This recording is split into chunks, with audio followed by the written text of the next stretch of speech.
Parce qu'on doit comprendre pourquoi Allah Ta'ala nous éprouve. Si c'est parce qu'on a fait des péchés, alors il aspire à nous éduquer. Et si les péchés ne sont pas au rendez-vous, alors c'est qu'il aspire à nous renforcer, nous élever. Et à travers la globalité, bien sûr que on devrait ne pas voir l'épreuve comme quelque chose de négatif. Prenons l'exemple de celui qui s'entraîne physiquement en vue d'une compétition. Je parle d'un sportif par exemple. Il va s'entraîner physiquement au point où son entraînement sera dur, pesant pour lui, source de souffrance et de torture physique. Est-ce qu'il existe des gens qui aiment se faire du mal pour le mal? Non. Généralement, les gens qui s'entraînent en vue d'une compétition, vis-à-vis de laquelle ils vont convoiter la victoire.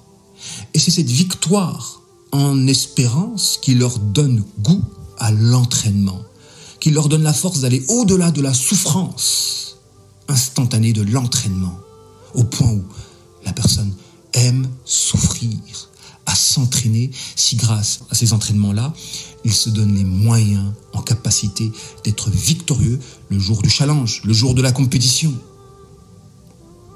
Il en va de même du croyant. Il doit prendre les épreuves de la vie comme des entraînements, à même de l'aider à être du rendez-vous le jour de la confrontation. Et vous avez, malheureusement, des musulmans qui sont à l'heure d'aujourd'hui d'une laideur, au point où, dès qu'ils sont éprouvés, d'une manière à nourrir en eux une émotion négative de mal-être, ils craquent et cherchent un exutoire malsain. Que ce soit par l'action de se mettre en colère contre Allah Ta'ala, que ce soit par l'action de chercher un bouc émissaire parmi les semblables, ou par l'action de se faire du mal à soi-même, en s'engouffrant dans un processus d'autodestruction. Dans un processus d'autodestruction.